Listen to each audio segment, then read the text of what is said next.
Assalamualaikum warahmatullahi wabarakatuh. Pada pertemuan ini kita masih melanjutkan materi tentang gelombang bunyi. Kita akan membahas intensitas dan taraf intensitas bunyi. Materi ini tersimpan di playlist kelas 11 semester 2. Silakan dicek pada bagian playlist kelas 11 semester 2. Di sini berisi materi fisika kelas 11 semester 2 yang telah disusun secara berurutan. Ya, silakan dicek. Jangan lupa like, share, dan subscribe. Baik, kita mulai. Intensitas dan taraf intensitas bunyi. Kita mulai dengan besaran daya. Besaran daya adik-adik sudah kenal di kelas 10, ya. Di mana di kelas 10 itu objek kajiannya adalah materi. Materi ini sebagai sistem dan si benda ini bisa mendapatkan energi dari luar atau bisa melepaskan energi. Maka ada besaran daya yaitu energi dibagi dengan waktu. Banyaknya energi tiap detik ya. Oke. Begitupun pada gelombang, khususnya gelombang bunyi, juga punya besaran daya yang disebut dengan daya bunyi karena punya energi.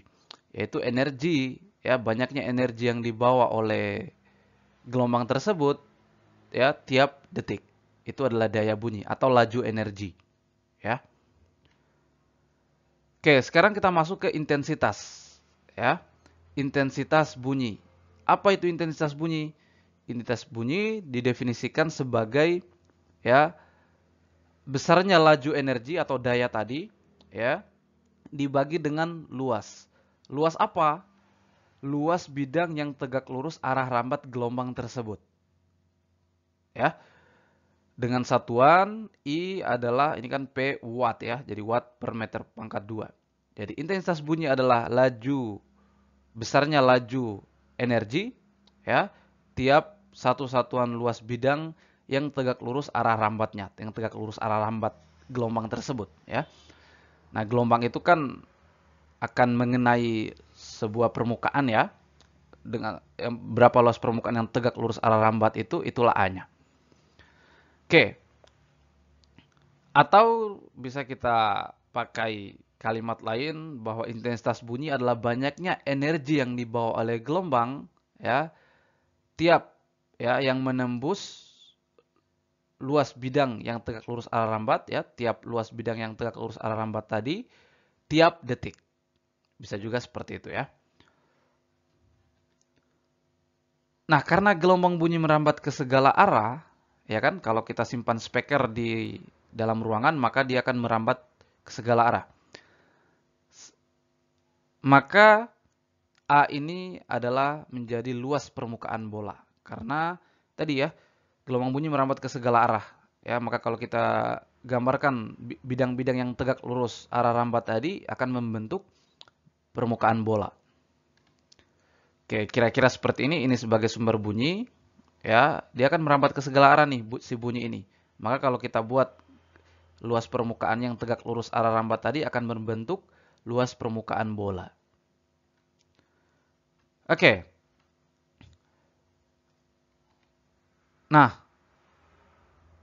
misalnya kita ambil suatu titik di sini ya atau pada permukaan ini jari-jarinya adalah R1, luasnya A1.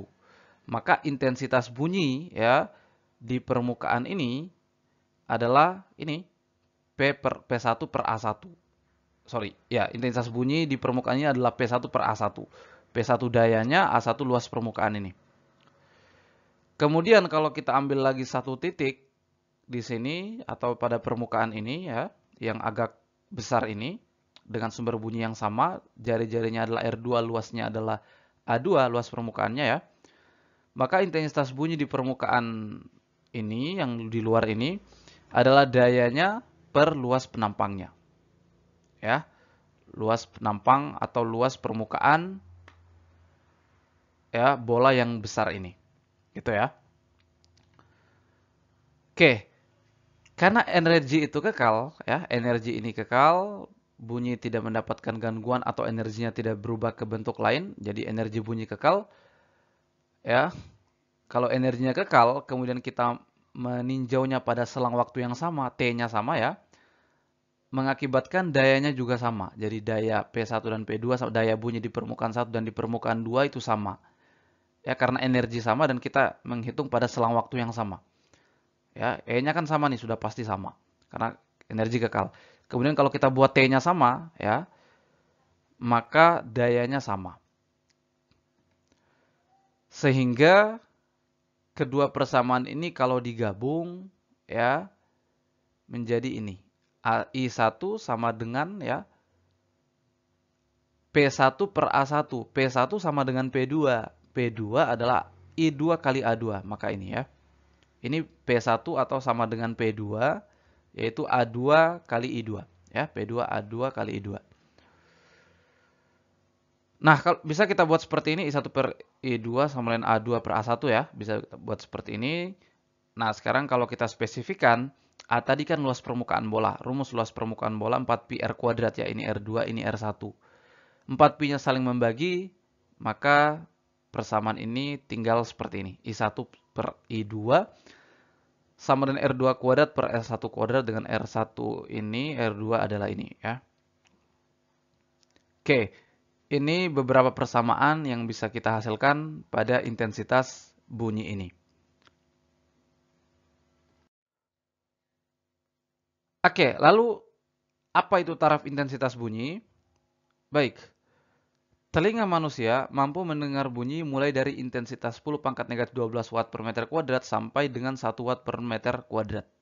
Ya, di bawah dari ini bunyi tidak terdengar. Di atas ini ya telinga manusia menjadi sakit ya kalau mendengar bunyi dengan daya di atas ini.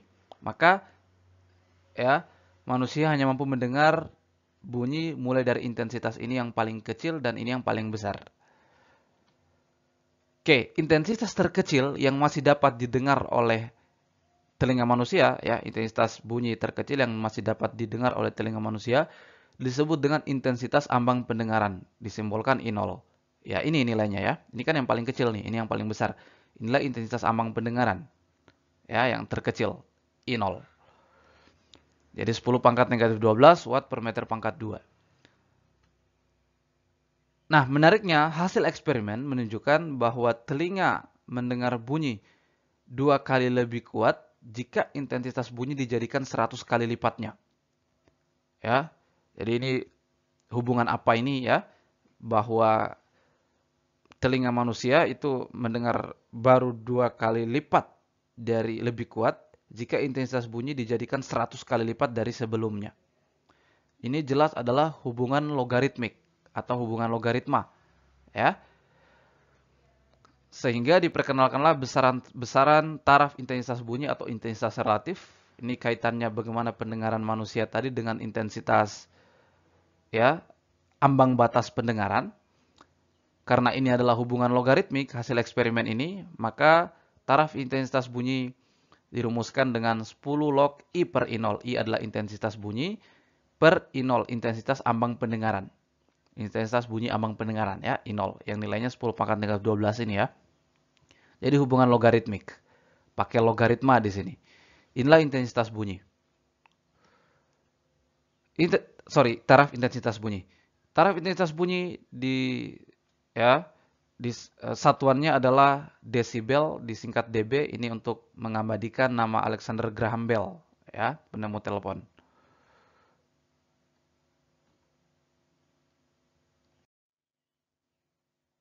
Sekarang mari kita terapkan konsep taraf intensitas bunyi tadi pada kasus di awal tadi. Tadi kan kita sudah menerapkan intensitas bunyi di sini ya, bagaimana intensitas bunyi di permukaan di A1 dan di A2. Sekarang bagaimana dengan taraf intensitas bunyi di A1 dan A2 ya. Oke. Jika taraf intensitas bunyi pada R1 atau di A1 adalah TI1 dan taraf intensitas bunyi pada R2 ya, pada R2 atau di A2 ini adalah TI2 ya, maka tadi kita punya taraf intensitas bunyi rumusnya seperti ini ya. Ini kan penjabarannya seperti ini. 10 log I kurang 10 log I0. Ya kan? Ini kan konsep logaritma seperti ini ya. Maka untuk R1, maka dia TI1 10 log I1 kurang 10 log I0 ini ya. Kalau TI1 tadi untuk R1 ya, TI1 maka I-nya I1. Kemudian untuk R2 ya, maka TI-nya TI2, 10 log I-nya I2. Intensitas di R2 ya. Kurang 10 log 0. Nah, ini kan sama nih, ada yang sama nih. Jadi ini untuk permukaan 1, ini untuk permukaan 2. Ini kan ada yang sama nih. Kalau ada yang sama, maka bisa digabung kedua persamaan ini ya. Bisa digabung, bisa pakai metode substitusi atau eliminasi. Kalau kita pakai metode eliminasi, maka kedua persamaan ini tinggal dikurang. Ya kan? Kalau dikurangkan ini habis nih. Ya. Persamaan 1 kurang persamaan 2, maka TI1 kurang TI2 yang di ruas kiri sama dengan ini jadi 0 ya.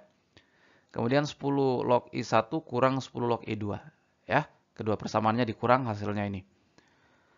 Nah, ini bisa kita tuliskan lagi seperti ini, 10 log I1 per I2 ya kan? I1 per I2. Nah, penjabarannya kan seperti ini ya dari sini. I1 per I2 di slide awal tadi ya itu sama dengan R2 per R1 pangkat 2. Ya kan? Tadi ya di slide pertama I1 per I2 sama dengan R2 per R1 pangkat 2. Nah, sehingga TI1 kaitannya dengan TI2 adalah TI1 sama dengan, ya ini bisa kita tuliskan menjadi TI2 ya kan, pindah ya. TI2 tambah ini. Ya, tambah ini. TI1 sama dengan TI2 tambah ini. Ya. Oke, inilah persamaan taraf intensitas di R1 atau di A1, permukaan A1 ini kaitannya dengan taraf intensitas di permukaan 2. Ya, 10 log R2 per R1 pangkat 2. Bisa kita balik nih. Misalnya kita mau menghitung TI2-nya, ya. Dari persamaan ini tetap dari persamaan ini, kalau kita cari TI2, maka TI2 sama dengan ya TI1 ya. Ya kan? TI2 sama dengan TI1 tambah ya 10 log I2 kurang 10 log I1. Ini kan dibalik. Kalau kita mau mencari TI2 ya. Jadi TI2 sama dengan TI1 tambah 10 log I2 kurang 10 log I1. Itu kalau kita mau mencari TI2. Sehingga ini menjadi TI2 sama TI1 tambah 10 log I2 per I1. Karena kan sudah terbalik di sini ya. Maka jadi I2 per I1. I2 per I1 berarti ini dibalik juga R1 per R2. Nah, maka jadilah ini. Ya, silakan adik-adik coba sendiri untuk mencari dari mana rumus ini. Dari atas ini ya, cukup dicari saja TI2-nya, maka nanti didapatkan seperti ini.